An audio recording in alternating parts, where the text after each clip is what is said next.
अस्सलामुअलैकुम। क्या हाल चाल है? उम्मीद करता हूँ ठीक होंगे, खैरियत से होंगे। मेरा नाम है जमी और मेरे साथ हैं शहजाद चौधरी और आज हमारे साथ हैं राय चांद भाई और राणा दिलदार माई साहब। तो जी आज की वीडियो का टॉपिक कुछ यूं है, general Faiz was my eyes and ear, never wanted to transfer him said Imran Khan. Imran लिखा हुआ शायद आगे खान ही होगा, मेरा ख्याल है, कंफर्म नहीं है क्योंकि इमरान के बाद खान हो तो थोड़ा जचता है। बिल्कुल ऐसा इमरान के बाद खान ना हो तो बहुत सारों की कंफ्यूजन खत्म नहीं होती। तो आज की वीडियो देखते हैं, एंड पे देंगे अपना रिएक्शन। इस वीडियो का लिंक जो है वो मैं डिस्क्रिप्शन में डाल दूंगा, आप इसको विजिट कर सकते हैं। तो अगर आप हमारे चैनल पे नए हैं तो हमारी वीडियोस को लाइक करें, शेयर करें, सब्सक्राइब करें और बेल का आइकन दबाना मत भूलिए। तो आज वीडियो शुरू करते हैं, लेट्स स्टार्ट। मैं हूं आलिया, आप देख रहे हैं ब्रेकिंग बैरियर्स। आप सबको अपने प्रोग्राम में वेलकम करती हूं।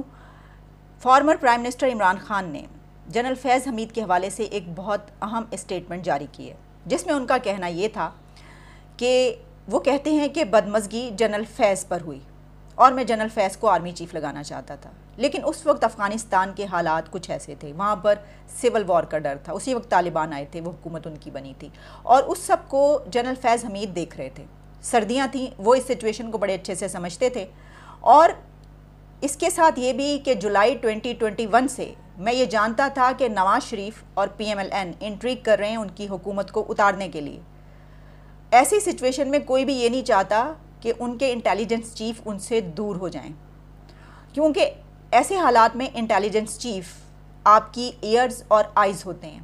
इसलिए मैं ये नहीं चाहता था कि जनरल फैज़ को वहाँ से कहीं और पोस्टिंग उनकी की जाए। इससे पहले कि हम इस इंटरव्यू के अगले निकात की तरफ बढ़ें कि उन्होंने कुछ और पॉइंट्स पर जो बात की वो क्या है, अगर हम सिर्फ उनकी इस स्टेटमेंट का एनालिसिस कर लें तो इसमें इमरान खान ने अमरीकी साजिश को ज़मी बोस कर दिया।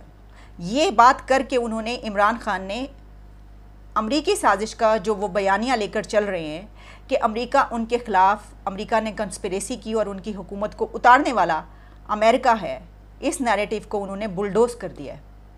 ये कहकर कि उनकी हुकूमत के ख़िलाफ़ वो जानते थे कि 2021 से नवाज शरीफ उनकी हुकूमत ख़त्म करना चाहते हैं और फ़ौज के अंदर उनकी कुछ लोगों से बदमज़गी थी जनरल फैज़ की वजह से। तो इसका मतलब ये हुआ कि उनकी हुकूमत को उतारने वाले इंटरनल पॉलिटिक्स है और यहाँ पर उनके ओपोनेंट्स, चाहे वो नवाज शरीफ हों, वो PMLN हो, और अगर उनकी जो जहाँ पे बदमज़गी थी, जो एक फ़ौज के अंदर उनकी नापसंदीदगी उनकी तरफ से या दूसरी तरफ से पाई जा रही थी, तो इस सब सिचुएशन ने उनकी हुकूमत को ख़त्म किया।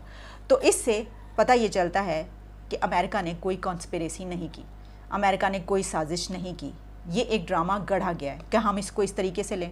ये तो इमरान खान को खुद देखना होगा, ये बात उनसे पूछनी चाहिए, इस सवाल उनसे होना चाहिए कि आपने ये जो बात की तो आपने तो खुद अपनी उसको डिनाई कर दिया जो आप अभी तक कहते आ रहे हैं। आपने तो अपने बयानिए की नफ़ी कर दी। आप तो ये कह रहे हैं वहाँ से साजिश हुई। देखिए, ये कॉन्ट्रडिक्टरी स्टेटमेंट्स हैं, एक दूसरे के साथ कॉन्ट्रडिक्शंस हैं इसके अंदर। इमरान खान को या तो ये कहना चाहिए बाहर से साजिश हुई है या फिर ये कहना चाहिए कि अंदर से साजिश हुई है। इसी पॉइंट पर इमरान खान ने कुछ और बातें भी की, जिससे पता ये चलता है, तासुर ये मिलता है कि वो इसके साथ ही फ़ौज के साथ अपनी कुछ रिलेशनशिप को वाज़े भी करना चाह रहे हैं और अपने आप को क्लियर करना चाह रहे हैं।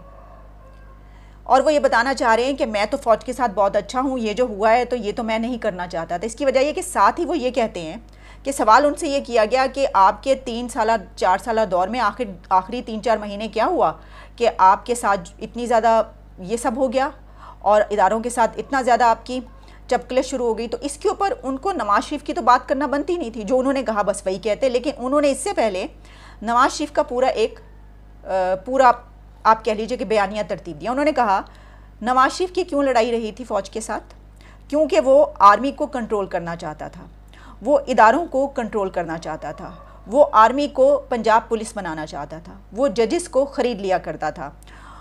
मेरा कभी फ़ौज से ना कोई इशू हुआ है और ना कभी मैंने मदाखलत की है फ़ौज में, मैंने कभी फ़ौज में इंटरफेरेंस नहीं की। फ़ौज के इदारे को मैं हमेशा मजबूत करना चाहता था, मैं जुडिशरी को स्ट्रॉन्ग करना चाहता था। मेरा कभी भी ख्याल नहीं था कि मैं फ़ौज के अंदर इंटरफेरेंस करूँगा।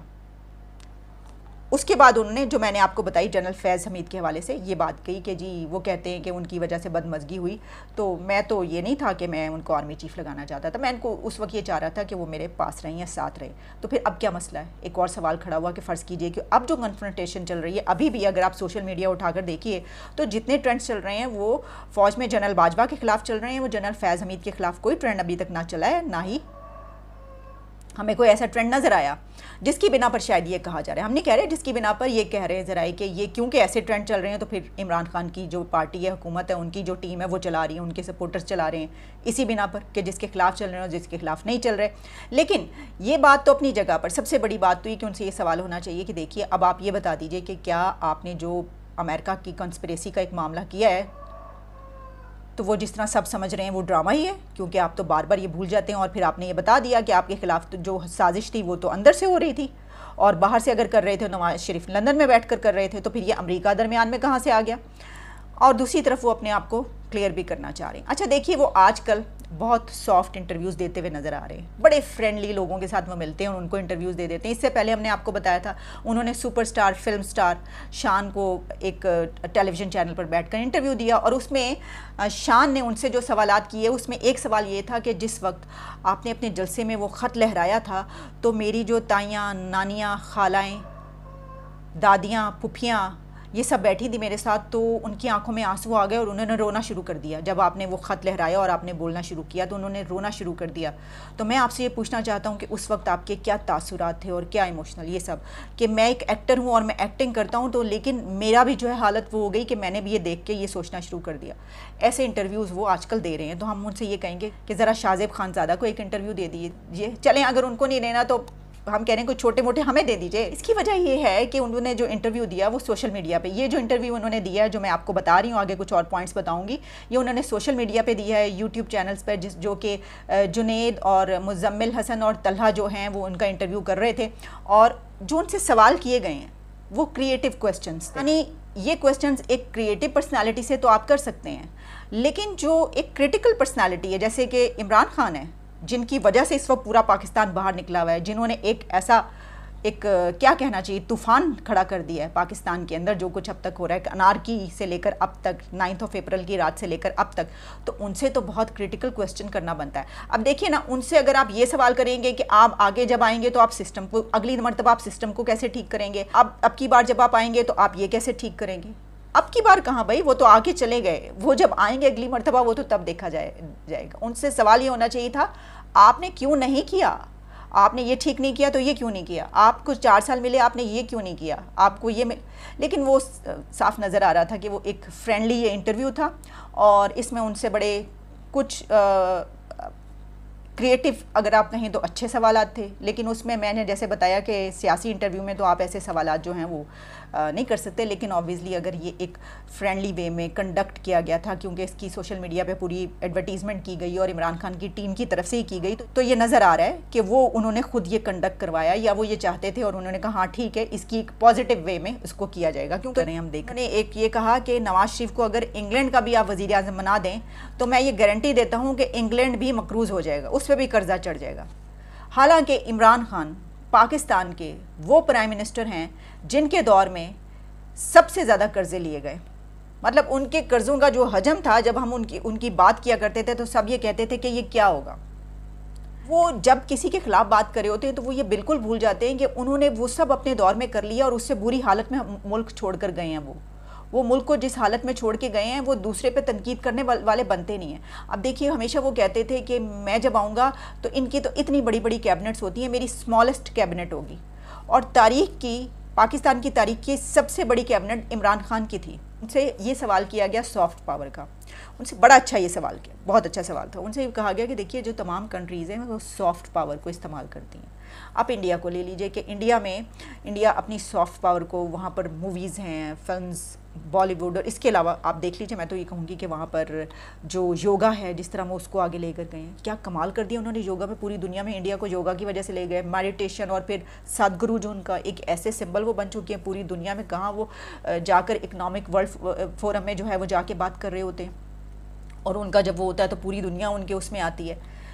तो इमरान खान ने कहा मैं सॉफ्ट पावर को नहीं मानता, मैं नहीं मानता ये जो कल्चर और ये सकाफ़त और ये, हाँ मुझसे पहले जो ये आते थे शौकत सिद्दीकी, शौकत अज़ीज़ और ये सारे, तो ये क्या करते थे कि जब ये बाहर जाते थे तो अपने साथ ये सकाफ़ती वो ताइफ़े भी लेकर जाते थे कि वहाँ पे कैट वॉक हो रही है, वहाँ पे ये हो रहा है। तो मैं समझता हूँ कि ये बड़ा गलत है और इससे तो बहुत तबाही आती है, बड़ा तबाही पैदा करता है। तो मैं सॉफ्ट पावर को नहीं मानता। This is unbelievable. इस दौर में होते हुए इमरान खान अगर सॉफ्ट पावर को नहीं मानते, कल्चर को नहीं मानते, क्योंकि सॉफ्ट पावर उनको नहीं पता किसको कहते हैं। आपके कल्चर को कहते हैं, आप कल्चर को किस तरह बढ़ोतरी देते हैं, कहाँ लेकर जाते हैं आप अपनी सकाफ़त को, अपने विरसे को, अपने हेरिटेज को, अपनी बुक्स को, अपनी किताबों को, अपने लिटरेचर को, अपनी ख़वातीन को। इसमें ये कहा गया ना ख़वातीन को, तो उन्होंने कहा मैं नहीं मानता। वो ख़वातीन का नाम आते हमें पता था कि वो उन्होंने नहीं मानना, क्योंकि वो सॉफ्ट पावर को नहीं मानते, वो अग्रेशन की पावर को मानते हैं। और यही वजह है कि इस वक्त पूरे पाकिस्तान में सिवाय अग्रेशन देखने का कुछ नहीं मिलता और इसके अलावा तबाही के अलावा कुछ नहीं है, कि हर तरफ हर बंदा आपको अग्रेसिव नज़र आता है। इसकी वजह ये कि उनकी, ये तो मानते हैं हम कि जो यूथ है वो उनकी बहुत बड़ी सपोर्टर है, बहुत बड़ी तादाद यूथ की, और उसको उन्होंने इस पर लगा दिया। फिर उन्होंने इसमें वही बात कर दी कि नहीं, न्यूट्रल नहीं हो सकते। अल्लाह आपको न्यूट्रल होने की इजाज़त नहीं देता ऐसी सिचुएशन में। ये तो हक को बातिल का मार्का है। मैं एक एंजल फोर्स हूँ, मेरे सामने जो हैं वो शैतान हैं, तो आप मुझसे मुंह मोड़ के दूसरी तरफ जा ही नहीं सकते।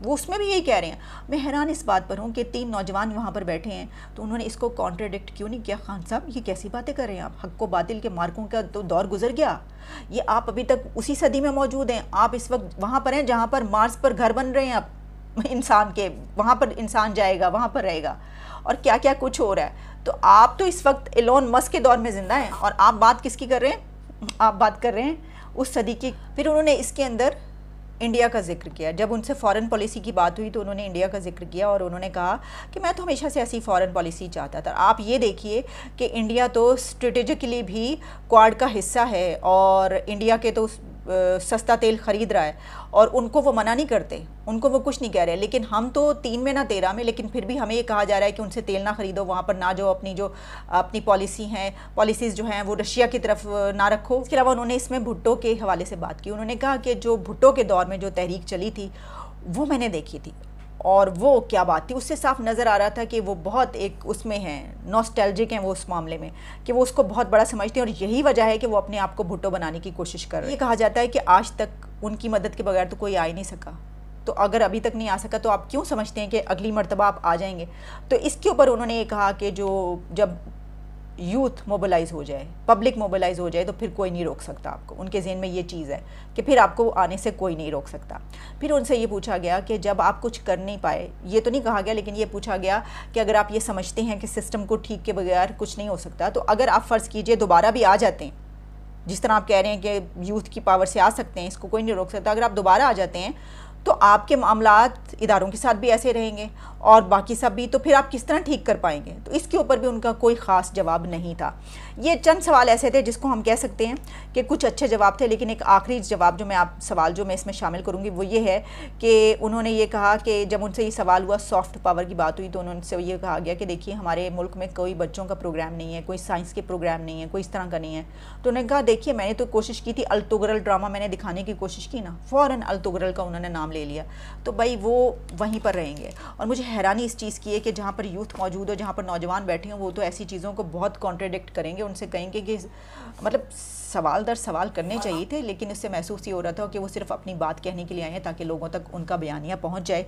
और एक बड़ा ही फ्रेंडली वे में ये किया गया, एक पॉजिटिव वे में उनको दिखाना था कि जी ये सब कुछ है। हालांकि इसमें कुछ अगर क्रिटिकल सवाल शामिल हो जाते तो अच्छा रहता, यानी उनसे ये ना पूछा जाता कि आप जब दोबारा आएंगे तो ये कैसे करेंगे, ये तो पूछने की बात ही नहीं है। वो दोबारा आएंगे नहीं, आप कैसे जानते हैं, आप इस पर भी बात ही नहीं कर सकते। वो जब दोबारा आएंगे तो ज़रूर कीजिएगा। आप ये कर सकते हैं कि आप जब आए थे 4 साल में तो आपने क्या किया।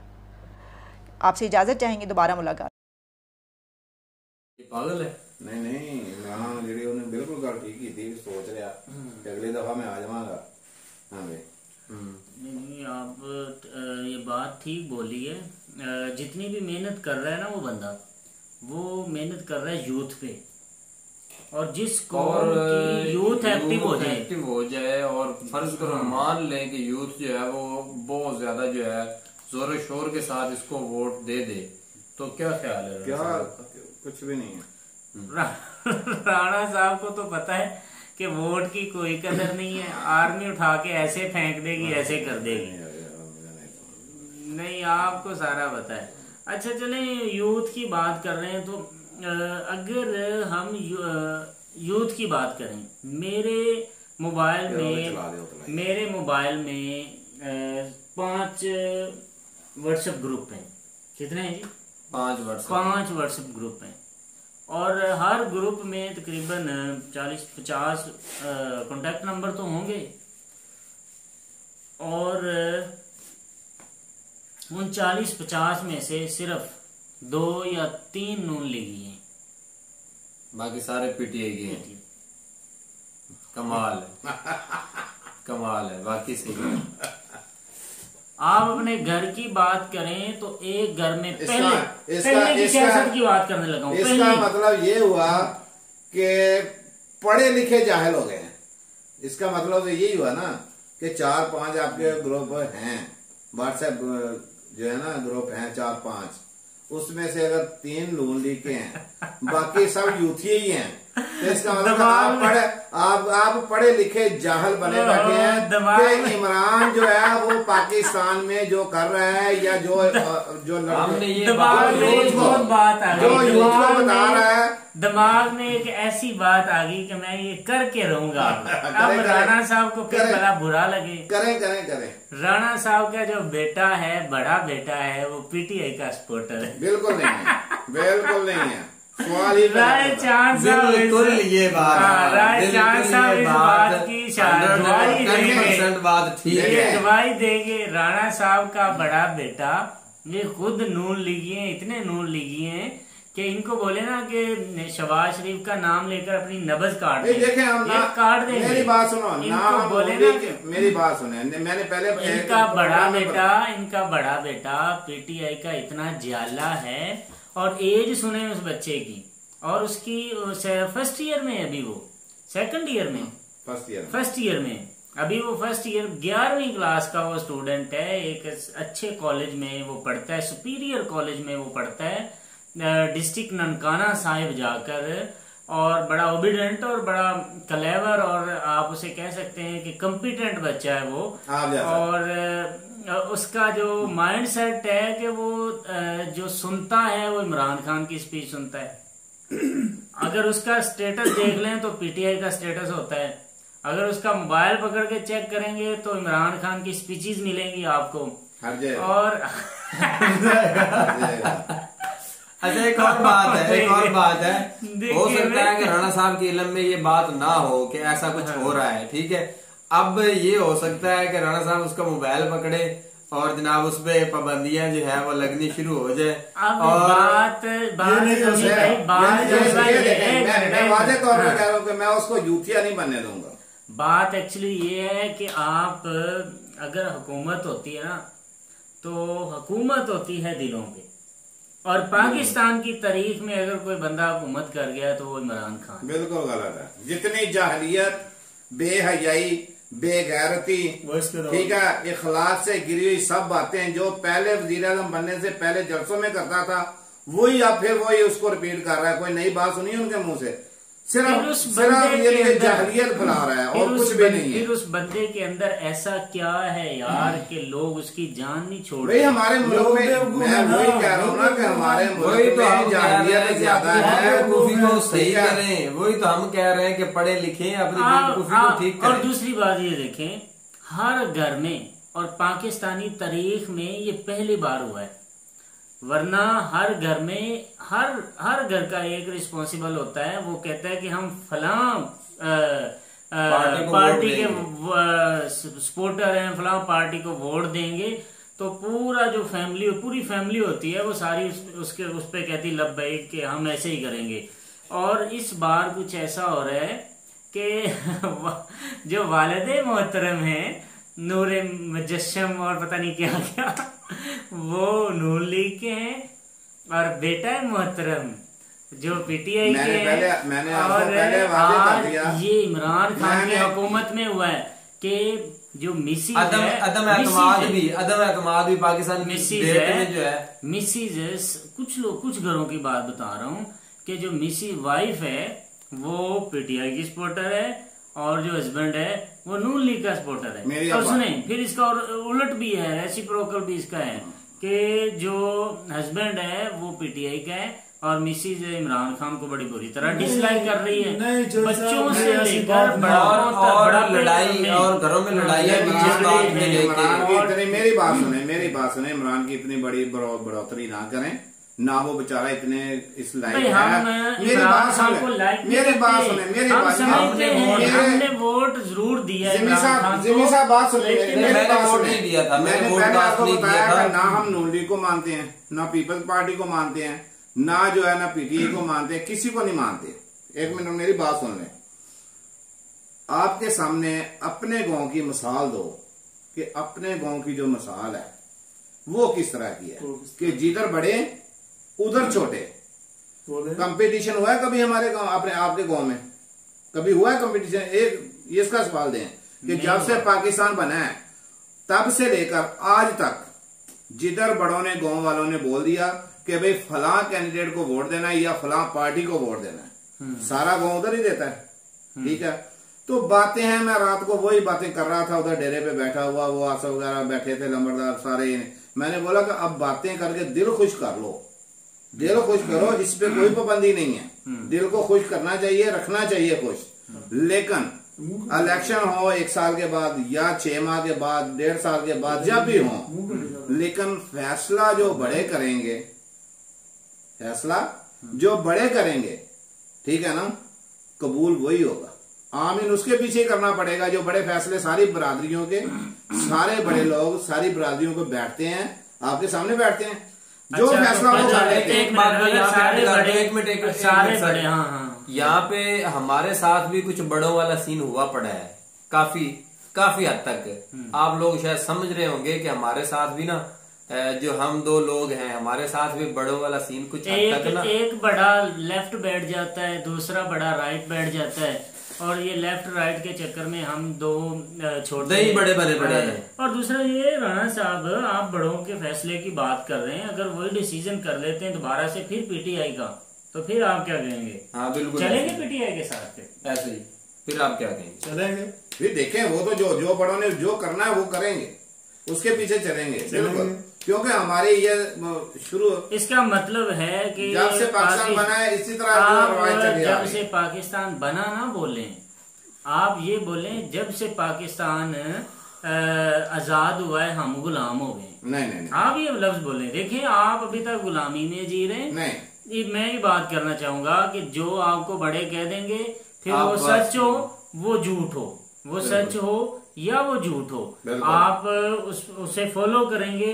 और अगर आप उससे हटकर सच्चाई की तरफ जाते हैं तो फिर आपको अपने माशरे से धुदकार दिया जाता नहीं, है। सच्चाई आपको है, बुरा भला आप कहा जाता है, सच्चाई कह रहे हैं। आप सच्चाई नहीं, पीटीआई की हम आप बात ही नहीं कर रहे, हम आप पीटीआई की कोई बात बात नहीं कर कर रहे रहे यार। मैं ये कह रहा हूँ, आप कह रहे हैं डिसीजन को, फैसले जो को। बड़े फैसला करते हैं वो बहुत सोच समझ के करते हैं। सारे गांव का जो उसमें मुश्तरका मफादात होते हैं, सारा कुछ उसमें उसके अंदर ही इनके मौजूद होता है। बड़ों के फैसलों को हम चैलेंज नहीं कर सकते।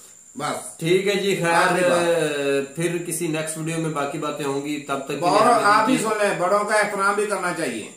ठीक हो गया सरकार, ये हम तो जरूरी एहतराम चीज है। हम तो एहतराम करने के लिए बैठे हैं। हमारे पे लाजिम है कि हम एहतराम करें, चाहे जी। आपका हो या आपको हम जो तो भेजने अपने वाले उनका हम तो खैर हम तो अपने बच्चों का नाम भी एहतराम रख देंगे। एक हाँ, बड़ा एहतराम एहतराम, हुसैन, एक ठीक है। छोटा एहतराम, बिल्कुल। एक नन्हा मुन्ना एहतराम।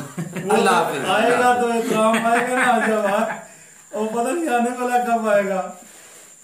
ठीक है, कहीं से तो आएगा ना। इनके लिए एक इसका प्यारी सी मतलब बात भी आप ढूंढ रहे हैं। अल्लाह हाफिज।